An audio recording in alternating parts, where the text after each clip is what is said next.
Hello, today's vlog, pag-usapan natin yung mga international students na nag-struggle kasalukuyan. I know, talagang napakahirap mag-start dito sa Canada. Even us, kami, wala namang hindi naghirap dito sa Canada eh. Kahit kami noon, ako, sabihin sa inyo, first year ko dito, wala akong trabaho. Ang ginawa ko lang diskarte, nagluto-luto ako, gumawa ako ng tosino, longganisa, nagbenta ako sa mga Pilipino sa mga trabaho nila. Tapos embutido, gumawa ako ng mga order na tray. Nakasurvive ako noon. Ganun, lahat naman struggle dito, nahirapan mag-umpisa. So, ganun din, katulad din ng mga nauna sa atin dito, yung mga caregiver, kung alam nyo lang ang naging buhay nila, talagang iiyak ka din sa mga pinagdaanan nila. Lahat dumaan dun sa stage na yon. So, sa mga estudyante ngayon na international student, alam nyo, sa totoo lang, napakadaling pumunta sa Canada ngayon, hindi katulad nung dati. Ngayon kasi, pwede ka mag-aral ng international dito. Pwede ka maging international student dito. Noon, walang ganyan. Ang pumapasok dito lang, mga dito sa Toronto, mga caregiver, tapos walang provincial nominee dito sa Ontario noon, o dito sa Toronto, walang provincial. Talagang high skilled ang kinukuha nila noon, pero walang provincial nominee. So ngayon, alam nyo, dapat talaga kung nagpaplano ka maging estudyante dito, dapat alam mo kung ano yung papasukan mo. Dapat handa ka financially, emotionally, at physically. Kasi yung iba kasi, sila yun, magdidepende sila kasi dun sa magiging trabaho nila dito habang nag-aaral sila. Sa totoo lang, hindi siya po pwede. Right now, in-extend uli nila yung 40 hours, and then magkano lang yun, kumbaga hindi yun sapat para doon sa magiging tuition fee mo, or at the same time doon sa magiging gastos mo dito. No, hindi siya pwede. Ang nagiging problema kasi, hindi nila pinaghahandaan yung financial nila dito. Kaya ang Canada, humihingi siya ng mga funds na bibit-bitin nyo kasi mahirap talaga.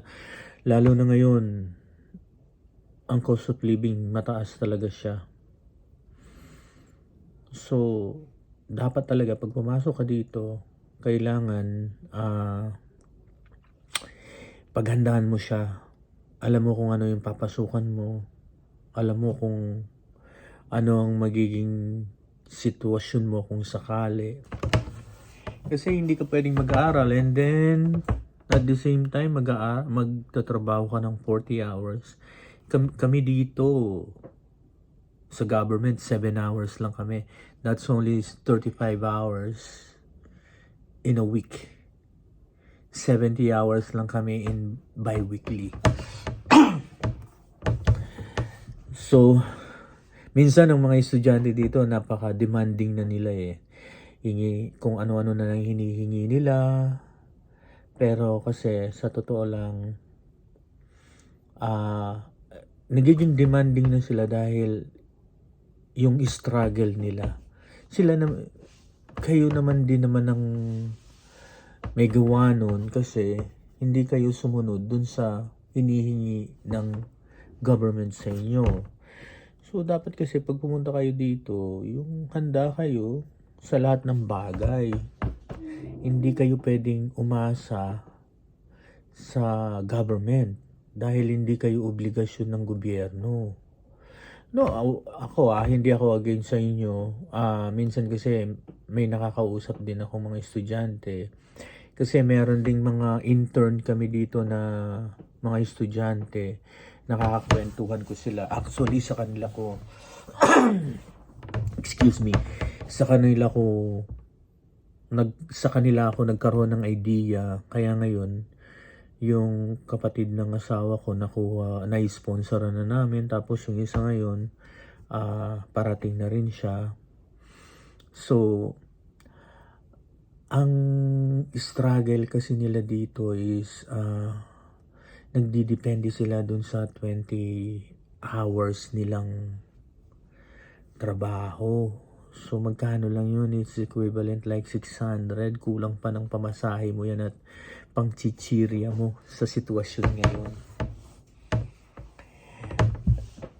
Kaya yung iba pumipila sa food bank, which is lalong naging ano siya, kumbaga yung kinalabasan nun naging mahigpit ang government starting this January 1st.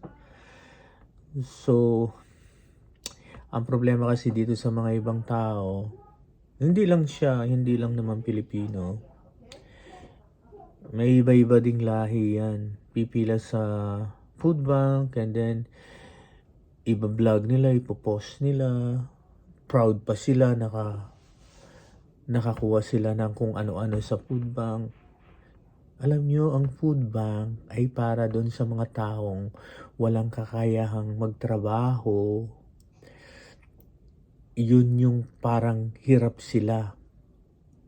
Hindi para sa mga estudyanteng, mga international student. Hindi ganun. Ibig sabihin nun, magdidepende ka na sa gobyerno. Kaya ngayon, tinigpitan nila. Dinoble nila yung proof of funds nyo, yung pera nyong dapat dalhin. So kayo rin ang naghirap ngayon, which is ako, gusto ko yun para yung mga taong pupunta dito, yung mga estudyante pupunta dito, hindi na sila mahihirapan. And sa renta pa lang ng bahay o apartment, yung 800, one bedroom, 650. So I think meron kang makukuhang 650, one bedroom. Pinakamataas na ang 800. Kaya alam nyo, sa mga international student na papunta dito, sana alam nyo kung ano papasukan nyo. Alamin nyo kung ano ang papasukan ninyo. At saka yung kukunin yung kurso, yung in demand dito. Huwag kayong kukuha ng kung ano-ano lang. Kasi hindi porket international student kayo, mapi-PR kayo dito, makakuha kayo ng permanent residence. Walang guarantee doon. Kasi tingnan ninyo kung ano yung mga pangangailangan na trabaho ng Canada na pwede kayong maging PR. Doon kayo pumunta. Lalo na sa healthcare. Healthcare dito, dahil ang laki ng shortage, kaya ang daming sa hospital, ang daming backlog na serbisyo. Actually, yung backlog niya dun sa mga examination like MRI, CT scan, ultrasound, mahigit 1.3 million ang backlog nila. Isipin nyo yun. Kung mag-aaral kayo dun sa mga bagay na kailangan na trabaho dito sa Canada, definitely magiging PR kayo pag healthcare. Katulad namin dito, ako nagtatrabaho ko sa long-term care. may mga estudyante kaming nag-i-intern dito, mga PSW, mga RPN. Alam mo, dali nilang magkaroon ng trabaho. Meron akong isang intern dito na Pilipina. Dumating siya noong September, and then nag-graduate siya ng April. Nakuha niya yung PGWP niya ng July. Actually, nakuha niya yung PGWP niya, and then July, nagkaroon siya ng trabaho full-time sa Toronto Rehab. Ang kinuha niya dito sa Centennial College, PSW, Personal Support Worker. Now, full-time siya dun. Binubuo na lang niya yung oras niya para mag-apply siya ng PR. Ganun dapat. Pag-aralan nyo, mag-research kayo kung ano yung mga bagay na magbe-benepisyo kayo. Hindi yung sugod ka lang ng sugod sa isang lugar na hindi mo alam kung ano yung pinapasok mo. Anyway, thank you. Sana may idea kayong nakuha sa akin. Sa susunod na video, mag-usap ulit tayo. Thank you for watching.